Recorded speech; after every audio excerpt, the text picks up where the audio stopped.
4 വർഷത്തോളമായി ഈ wheel chair നീ എനിക്ക് സമ്മാനമായി നൽകിയിട്ട്.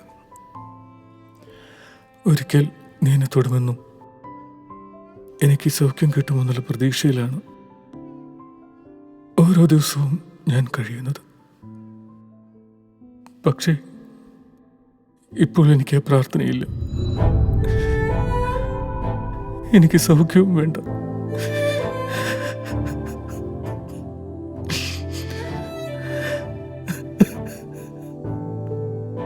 പക്ഷെ എൻ്റെ മോള്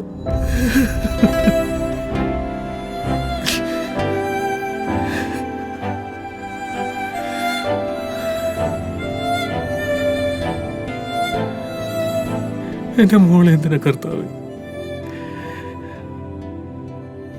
അവൾ എന്ത് തെറ്റ് ചെയ്തു? ഈ ചെറുപ്രായത്തിൽ അവൾക്ക് ഇങ്ങനെ ഒരു അവസ്ഥ വരാം.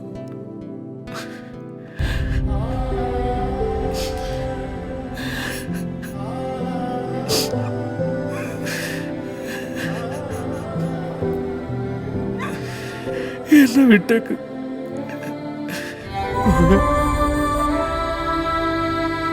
അവളെങ്കിലും സുഖപ്പെടുത്തണേ ഈശോ.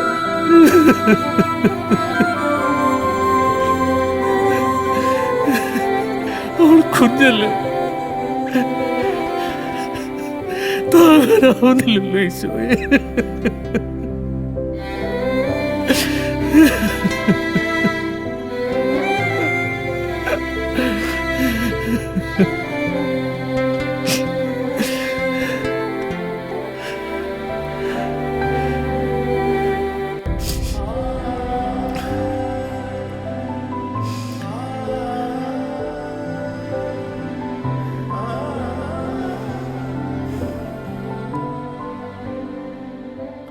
ആൾത്താര ബാലനായി നിന്നെ ഞാൻ അടുത്തറിഞ്ഞ നാൾ മുതൽ എന്നും നമ്മൾ ഒരുമിച്ചായിരുന്നില്ലേ?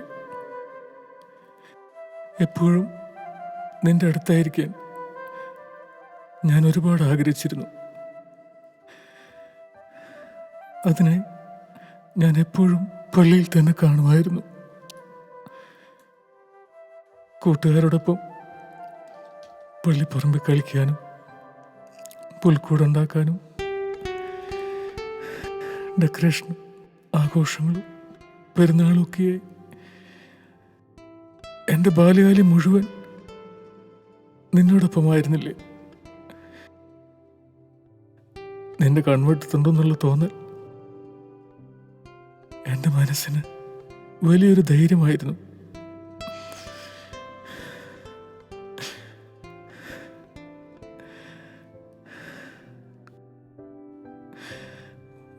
വൈദികനാകണമെന്നുള്ള ആഗ്രഹം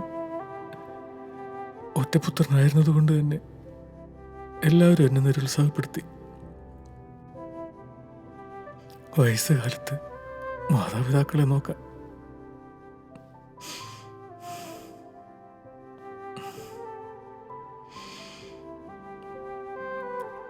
മറ്റുള്ളവരെ ശുശ്രൂഷിക്കാനാണ് നഴ്സിംഗ് ജോലി തന്നെ തിരഞ്ഞെടുത്തത്. ഇപ്പോ എന്നെ ശുശ്രൂഷിക്കേണ്ട അവസ്ഥയാണ്. വൈദികനാകാൻ സാധിക്കാത്തതിൻ്റെ ശിക്ഷയാണോ ഇതെല്ലാം? ഏയ്, അങ്ങനെയായിരുന്നെങ്കിൽ നിന്റെ തന്നെ ഒരു മാലാഖയെ എനിക്ക് ഭാര്യ അയക്കില്ലല്ലോ. പാവം, എത്രമാത്രമാണ് അവൾ കഷ്ടപ്പെടുന്നത്. ജോലിയും വീട്ടുകാര്യങ്ങളും എല്ലാം ഒറ്റയ്ക്ക് എത്ര നാളിങ്ങനെ ഒന്നിനു പുറകെ ഒന്നായി.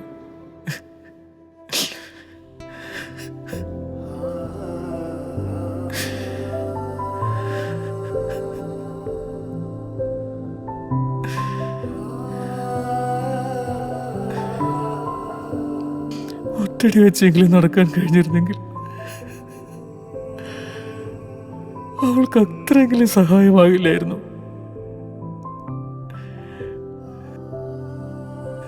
എൻ്റെ കാര്യങ്ങൾ പരസഹായം ഇല്ലാതെ എനിക്ക് ചെയ്യാൻ കഴിയുമായിരുന്നല്ലോ. ഇപ്പോഴെനിക്ക് അതിന് പോലും കഴിയുന്നില്ലല്ലോ.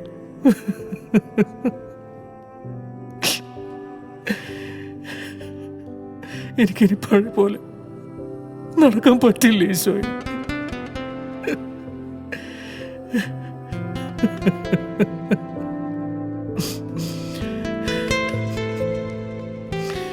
ഇതിലും ഭേദം എന്നെ അങ്ങ് വിളിച്ചുകൂടായിരുന്നു ഈശോയെ.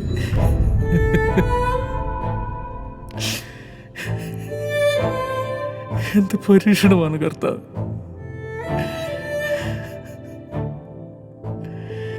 എന്റെ മകളെങ്കിലും ഒഴിവാക്കാമായിരുന്നില്ലേ? അതും ഞാൻ ഏറ്റെടുക്കില്ലായിരുന്നു. അവൾ കുഞ്ഞല്ലേ. അവളെങ്കിലും സുഖപ്പെടുത്തുന്ന ഈശോയെ.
എത്രമാത്രം ഞാൻ നിനക്ക് വേണ്ടി ഓടി. എത്രയോ വർഷങ്ങളായി നീ പറഞ്ഞതുപോലെ ഞാൻ ജീവിക്കാൻ ശ്രമിക്കുന്നു. എന്നിട്ടും എന്തേ എനിക്കിങ്ങനെ?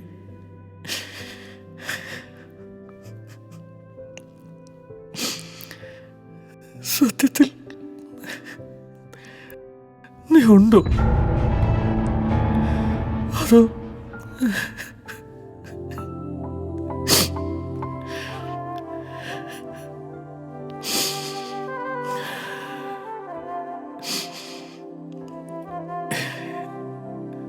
ആരൊക്കെ എന്തൊക്കെ പറഞ്ഞ് ആശ്വസിപ്പിച്ചാലും അതെല്ലാം താൽക്കാലിക സമാധാനം മാത്രമല്ലേ ആകുന്നുള്ളൂ.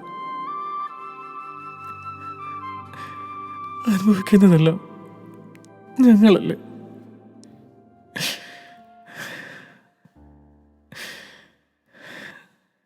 അതല്ലേ സത്യം. എന്റെ ഈശോ, നിനക്കൊന്നും പറയാനില്ലേ? നിനക്ക് എന്തെങ്കിലും മറുപടി ഉണ്ടോ?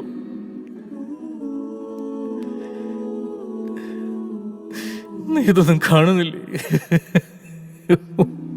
ഈശോയെ,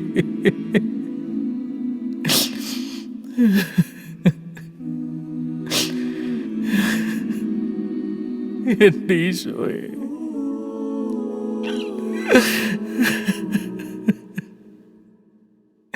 ഞാൻ പറഞ്ഞ മതിയോ?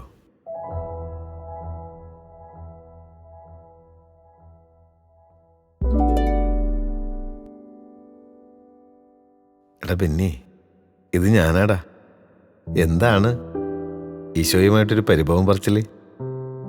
ഞാനെല്ലാം കേൾക്കുന്നുണ്ടായിരുന്നടാ. കുമ്പസാരിക്കാൻ ആരെങ്കിലും വരുന്നുണ്ടോയെന്ന് നോക്കിയിരുന്നപ്പോഴാണ് നിന്റെ വരവും നിന്റെ കുമ്പസാരവും. സാരല്ലടാ ബെന്നി. പിന്നെ നീ വിചാരിക്കുന്ന പോലെ ഇത്തരം അവസ്ഥകളൊന്നും ദൈവം നമുക്ക് തരുന്ന ശിക്ഷയൊന്നുമല്ല. ഇതിന് പിന്നിൽ ദൈവത്തിന് വ്യക്തമായ പദ്ധതിയും പ്ലാനും ഉണ്ട്. വിശുദ്ധ ഫൗസ്റ്റീനയുടെ ഡയറിയിൽ പറയുന്നത് പോലെ, സഹിക്കുന്ന ആത്മാവിന് ദൈവസാമീപ്യം ഏറ്റവും കൂടുതലാണെങ്കിലും അതിൻ്റെ ദർശനം അന്ധകാരത്തിൽ മുഴുകിയിരിക്കുന്നതിനാൽ ഇത് മനസ്സിലാക്കാൻ സാധിക്കുന്നില്ല.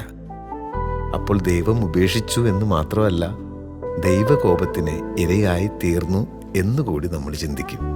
അച്ഛോ, ഇതൊക്കെ പറയാനും ഉപദേശിക്കാനും എളുപ്പം. അച്ഛൻ അറിയാവുന്നതല്ലേ എന്നെ എൻ്റെ കുടുംബത്തെയും. എന്നിട്ട് ഞങ്ങൾക്ക് എന്തേ ഇങ്ങനെ? എടാ ബെന്നി, നീ കരുതുന്നുണ്ടോ നിന്നേക്കാളും വേദനകളും സഹനങ്ങളും ഉള്ളവർ ഈ ലോകത്ത് വേറെ ഇല്ലെന്ന്? നിന്റെ വേദനകളെ ഞാൻ ചെറുതായി കാണുകയല്ല കേട്ടോ. പക്ഷേ നിന്നേക്കാൾ ഏറെ സഹിക്കുന്നവർ ഈ ലോകത്തിലുണ്ട്. അതിൽ ഈശോയെ അറിയാത്തവരും അറിയുന്നവരും ഉണ്ട്. ഒന്ന് തുറന്ന് സംസാരിക്കാൻ പോലും ആളുകളില്ലാത്തവരും ഉണ്ട്. നിനക്ക് ഈശോയെങ്കിലും ഉണ്ടല്ലോ. ആരുമില്ലാത്തവരെ കുറിച്ച് നീ ചിന്തിച്ചിട്ടുണ്ടോടാ മോനെ? ഞാനാണ് ലോകത്തിൽ ഏറ്റവും അധികം വേദന അനുഭവിക്കുന്നതെന്ന ചിന്ത ഒന്നും എനിക്കില്ല. പക്ഷെ പ്രാർത്ഥനയും ഭക്തിയും ഒക്കെയായി ഈശോയുടെ ഏറ്റവും അടുത്തിരിക്കുന്ന ഞങ്ങളുടെ കുടുംബത്തിന് ഈ ഒരു അവസ്ഥ വന്നത് ഇത്രമാത്രം. ഞാനും എൻ്റെ കുടുംബവും എന്ത് തെറ്റാണ് ചെയ്തത്? ബെന്നി, ദൈവം എല്ലാവരിൽ നിന്നും ഒരുപോലെയല്ല പ്രതീക്ഷിക്കുന്നത് എന്നാണ് എനിക്ക് മനസ്സിലായിട്ടുള്ളത്. ഈശോയോട് ചേർന്നിരിക്കുന്നവരിൽ നിന്നും ഈശോയ്ക്ക് പ്രതീക്ഷ വളരെ കൂടുതലാണ്. ആ പ്രതീക്ഷ നമ്മൾ ചിന്തിക്കുന്നത് പോലെ അല്ല എന്നേ ഉള്ളൂ. ഞാൻ എൻ്റെ തന്നെ ചെറുപ്പത്തിൽ നടന്ന ഒരു സംഭവം പറയാം. ഞാൻ പ്രീ ഡിഗ്രിക്ക് പഠിക്കുമ്പോൾ ഞങ്ങളുടെ ഇടവക പെരുന്നാൾ സമയത്ത് വീട്ടിൽ ചാച്ചനും ബന്ധുക്കളും എല്ലാവരും കൂടി വന്നിട്ടുണ്ട്. എല്ലാവരും മദ്യപിച്ചുകൊണ്ടിരുന്നപ്പോൾ അവരെന്നെ കൂടി നിർബന്ധിച്ചു. വേണ്ടെന്നൊക്കെ ഞാൻ കുറേ പറഞ്ഞു. എങ്കിലും എൻ്റെ മനസ്സിലൊരു ചാഞ്ചാട്ടം. ഞാനും വിചാരിച്ച് അല്പം കഴിച്ചാലോ എന്ന്. അതുവരെ മദ്യം കഴിച്ചിട്ടില്ലാത്തതുകൊണ്ട് ചെറിയൊരു ആഗ്രഹം എനിക്കുമുണ്ട്. അതിൻ്റെ ടേസ്റ്റ് ഒന്ന് അറിയണമെന്ന് ചെറിയൊരു ആഗ്രഹം. മനസ്സിലാണെങ്കിൽ ചെറിയൊരു കുറ്റബോധം വന്നു തുടങ്ങി. ഞാനാണെങ്കിൽ ചെറുപ്പം മുതൽ ഈശോയോടൊപ്പം ജീവിക്കുന്നൊരു വ്യക്തിയാണ്. പ്രാർത്ഥനയിലും പള്ളിക്കാര്യത്തിലുമൊക്കെ മുൻപന്തിയിൽ തന്നെ ഉള്ള ആളാണ്. അങ്ങനെ ചിന്തിച്ചപ്പോൾ കുറ്റബോധം കൂടിക്കൂടി വന്നു. എല്ലാവരും കൂടി നിർബന്ധിച്ച് ഗ്ലാസിൻ്റെ മുന്നിലേക്ക് കൊണ്ടുവച്ചു. ഈശോയോട് ഞാനിങ്ങനെ മനസ്സിൽ പറഞ്ഞു, ഈശോയെ, ഇവരെന്നെ മദ്യപിക്കാൻ നിർബന്ധിക്കുന്നുണ്ട്. എനിക്കാണെങ്കിൽ ചെറിയൊരു ആഗ്രഹമുണ്ട്. ഒരു പ്രാവശ്യം കുടിച്ചുകൊണ്ട് എന്തെങ്കിലും കുഴപ്പമുണ്ടോ? അങ്ങനെ ആലോചിച്ചുകൊണ്ടിരിക്കുമ്പോൾ ഞാൻ ഈശോയോട് ഒരു കണ്ടീഷൻ വെച്ചു. ഒരിക്കലും നടക്കില്ലെന്നറിയാമെങ്കിലും ഞാൻ ഈശോയോട് പറഞ്ഞു, അവിടെ പെരുന്നാളിൽ അലങ്കരിച്ച് വെച്ചിട്ടുള്ള മാല ബൾബ് അടിച്ചു പോയാൽ ഞാൻ കഴിക്കില്ല എന്ന് പറഞ്ഞു. ഞാനെന്നിട്ട് ഗ്ലാസ് പയ്യെ കയ്യിലെടുത്തു. അല്പം വെയിറ്റ് ചെയ്തതിന് ശേഷം ഞാൻ ഗ്ലാസ് പയ്യെ ചുണ്ടോടടുപ്പിച്ചു. ദും! ഒരു മാലയല്ല, അവിടെ ഡെക്കറേറ്റ് ചെയ്തിരുന്ന മുഴുവൻ മാലകളും അടിച്ചുപോയി. ആദ്യം ഞാൻ വിചാരിച്ചു കറണ്ട് പോയതായിരിക്കുന്നു. പക്ഷേ വീട്ടിലെ മറ്റു ബൾബുകളൊക്കെ കത്തുന്നുണ്ടായിരുന്നു. ഞാൻ ആകെ അതിശയിച്ചു പോയി. ഞാൻ ഗ്ലാസ് തിരികെ വെച്ചു. എനിക്കൊത്തിരി സങ്കടം വന്നു. ഞാൻ അവിടുന്ന് എഴുന്നേറ്റ് ഈശോയുടെ മുന്നിൽ ചെന്നു. കണ്ണീന്ന് ഒരുപാട് കണ്ണീര് വന്നു. ഈശോയോട് ഞാൻ മാപ്പ് പറഞ്ഞു. ഇനി ഒരിക്കലും ഞാൻ ഇങ്ങനെ ചിന്തിക്കുക പോലും ചെയ്യില്ലെന്ന് തീരുമാനമെടുത്തു. പിന്നീട് ഞാൻ ചിന്തിച്ചു, എന്തുകൊണ്ടാണ് ഇങ്ങനെ സംഭവിച്ചതെന്ന്. കാരണം അവരും മദ്യപിക്കുന്നുണ്ട്. അവർക്കെന്താ കുഴപ്പമില്ലാത്തത്? എന്നിട്ട് എന്നെ മാത്രം എന്താണ് അനുവദിക്കാത്തത്? ചില കാര്യങ്ങൾ അങ്ങനെയാണ് മോനെ. എല്ലാവരെയും പോലെ എല്ലാവരും ജീവിക്കണമെന്നല്ല ഈശോ ആഗ്രഹിക്കുന്നത്. ഈശോയോട് കൂടുതൽ ചേർന്നിരിക്കുന്ന വ്യക്തികൾ അവരെങ്ങനെ ആയിരിക്കണമെന്നും അവരെന്ത് ചെയ്യണമെന്നും ഈശോയ്ക്ക് സ്നേഹപൂർവമായ സ്വാർത്ഥതയുണ്ട്. അതെല്ലാം പ്രകടമാകുന്നത് ഇങ്ങനെയൊക്കെയാണ്. അതിനു പിന്നിൽ ഈശോയ്ക്ക് വ്യക്തമായ പദ്ധതിയുണ്ട്. നമ്മൾ അത് തിരിച്ചറിയുന്നില്ല എന്ന് മാത്രം. എടാ ബെന്നി, നീ ഈശോയുടെ കരങ്ങളിലേക്കൊന്ന് നോക്കി. മരണത്തിൽ നിന്ന് ഉയർത്തെഴുന്നേറ്റ് ഈശോയ്ക്ക് ആ മുറിവുകൾ ഉണക്കാൻ കഴിവില്ലായിരുന്നോ? ആ മുറിവുകളിൽ ഒളിപ്പിച്ചു വച്ചിരിക്കുന്ന വലിയൊരു സത്യമുണ്ട്. അതിൻ്റെ പിന്നിൽ വലിയൊരു ചരിത്രമുണ്ട്. നിന്നെയും നിന്റെ കുഞ്ഞിനെയും സൗഖ്യപ്പെടുത്താൻ ഈശോയ്ക്ക് കഴിവില്ലെന്ന് നിനക്ക് തോന്നുന്നുണ്ടോ? സൗഖ്യമാക്കപ്പെട്ട കഥകൾ പറയാൻ ഒരുപാട് പേരുണ്ടാകും. പക്ഷേ ആ അവസ്ഥയിൽ തുടർന്നുകൊണ്ട് ദൈവത്തെ സ്തുതിക്കുന്ന ആളുകളെ കാണാൻ പ്രയാസമാണ്. പരിശുദ്ധ തൃത്വത്തിന് നിന്നെപ്പോലെ ട്രസ്റ്റ് ചെയ്യാൻ പറ്റാവുന്ന ആളുകൾ ഈ ഭൂമിയിൽ എത്രയുണ്ടെന്ന് നിനക്കറിയാമോ? വളരെ ചുരുക്ക. അവരുടെ സ്ഥാനം ഈശോയുടെ ഇടനെഞ്ചിലാണ്. ദൈവത്തെ ഒരുപാട് സ്നേഹിക്കുന്നവരെ തൻ്റെ മുഖം ലോകത്തിന് കാണിച്ചു കൊടുക്കാൻ ദൈവം തിരഞ്ഞെടുക്കുന്ന കണ്ണാടികളാണ് അവർ. ഈ അവസ്ഥയിൽ നിന്നുകൊണ്ട് ദൈവത്തെ സ്നേഹിക്കുകയും പ്രഘോഷിക്കുകയും ചെയ്യുന്നവരുടെ വിളവ് 30 or 60 അല്ല, 100 മീൻ തന്നെയാണ്. ഈ ഒരവസ്ഥയിലും നീ സന്തോഷത്തോടെ ദൈവത്തെ സ്തുതിക്കുന്നത് മറ്റുള്ളവർ കാണുമ്പോൾ ജ്ഞാനികളായവർ എങ്ങനെ മനസ്സിലാക്കും? അവൻ നിത്യരക്ഷ സ്വന്തമാക്കാനുള്ള സമ്പാദ്യമാണ് കൂട്ടിക്കൊണ്ടിരിക്കുന്നത് എന്ന്. അതുകൊണ്ട് തന്നെ നിനക്ക് ശാരീരിക സൗഖ്യമില്ലെങ്കിലും ദൈവത്തെ പ്രഘോഷിക്കുവാനും സാക്ഷിയാകാനും നിനക്ക് സാധിക്കും. കാരണം അതൊരു വലിയ രഹസ്യമാണ്, ഒരു സ്വർഗീയ രഹസ്യം. അതെല്ലാവർക്കും മനസ്സിലാകണമെന്നില്ല. അതുകൊണ്ട് നീ ഇങ്ങനെ കരഞ്ഞിരിക്കാതെ ഈ വിളിയുടെ മഹത്വം തിരിച്ചറിഞ്ഞ് അതിൽ സന്തോഷിച്ച് ദൈവത്തിന് സാക്ഷിയായി ഇനിയുള്ള ജീവിതം എങ്ങനെ ജീവിക്കാമെന്ന് നീ കാണിച്ചു കൊടുക്കണം. ഇതുവരെയുള്ള നിന്റെ ജീവിതം പോലെ ആകരുത് ഇനി അങ്ങോട്ടുള്ള നിന്റെ ജീവിതം. കാരണം ഉദ്ധിതനായ ക്രിസ്തുവിലാണ് നമ്മുടെ പ്രത്യാശ.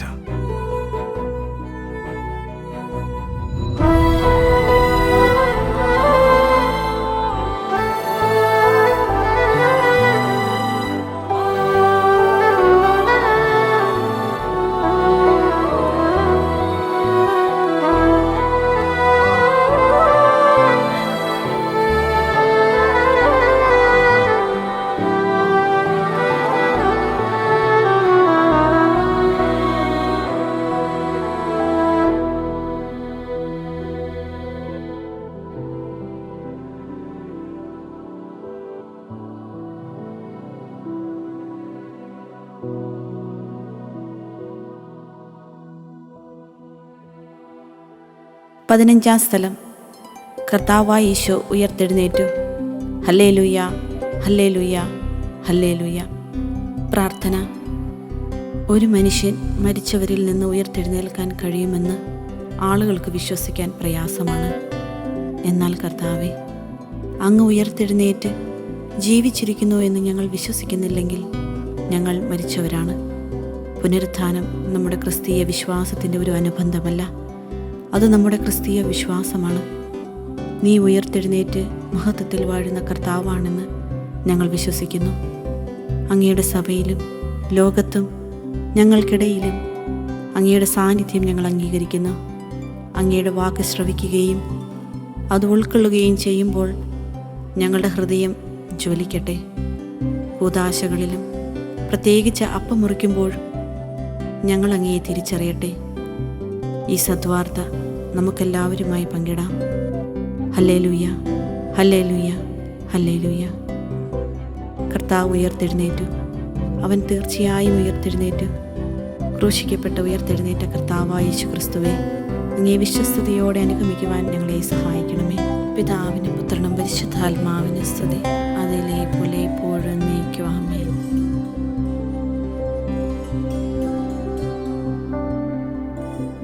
അവിടുന്നാണ് എൻ്റെ അന്തരംഗത്തിന് രൂപം നൽകിയത്. എൻ്റെ അമ്മയുടെ ഉദരത്തിൽ അവിടുന്ന് എന്നെ മെനഞ്ഞു. ഞാനങ്ങയെ സ്തുതിക്കുന്നു, എന്തെന്നാൽ അങ്ങ് എന്നെ വിസ്മയനീയമായി സൃഷ്ടിച്ചു. അവിടുത്തെ സൃഷ്ടികൾ അത്ഭുതകരമാണ്, എനിക്കത് നന്നായി അറിയാം. ഞാൻ നിഗൂഢതയിൽ ഉരുവാക്കപ്പെടുകയും ഭൂമിയുടെ അധോഭാഗങ്ങളിൽ വച്ച് സൂക്ഷ്മതയോടെ സൃഷ്ടിക്കപ്പെടുകയും ചെയ്തപ്പോൾ എൻ്റെ രൂപമങ്ങേക്ക് അജ്ഞാതമായിരുന്നില്ല. എനിക്ക് രൂപം ലഭിക്കുന്നതിനു മുൻപ് തന്നെ അവിടുത്തെ കണ്ണുകൾ എന്നെ കണ്ടു. എനിക്ക് നിശ്ചയിക്കപ്പെട്ടിട്ടുള്ള നാളുകൾ ഉണ്ടാകുന്നതിനു മുൻപ് തന്നെ അങ്ങയുടെ പുസ്തകത്തിൽ അവർ എഴുതപ്പെട്ടു. ദൈവമേ, അവിടുത്തെ ചിന്തകൾ എനിക്കെത്ര അമൂല്യമാണ്, അവയെത്ര വിപുലമാണ്. ദൈവമേ, അവിടുത്തെ ചിന്തകൾ എനിക്ക് എത്ര അമൂല്യമാണ്, അവയെത്ര വിപുലമാണ്.